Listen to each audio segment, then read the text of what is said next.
Hola, avui us comento el Salm 27, versicle 3, que diu en hebreu: Im tahané alai mahané lo ira libi, im takum alai milhamá bezot aniboteach, que traduït, una traducció lliure seria: si un campament s'alça, no temerà el meu cor, i si s'alça guerra contra mi, en tu confiaré.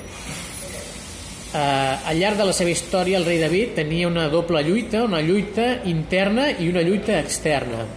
La lluita externa era evidentment amb els enemics físics, amb persones reals.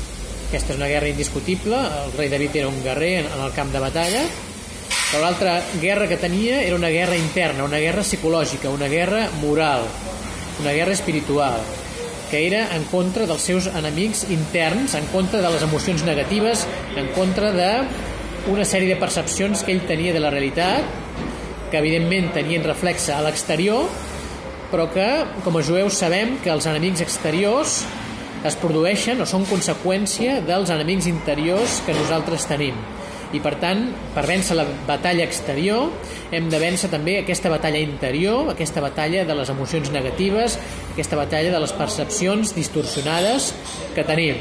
Si nosaltres vencem la batalla interna, els enemics exteriors, ens garanteix el Creador, desapareixeran, seran dissipats. Així doncs, tinguem la tranquil·litat d'esperit, trobem llocs en la nostra vida, com pot ser un cafè, per exemple, trobem llocs en la nostra vida que ens donin tranquil·litat interior per tal de vèncer aquests enemics exteriors. Shalom.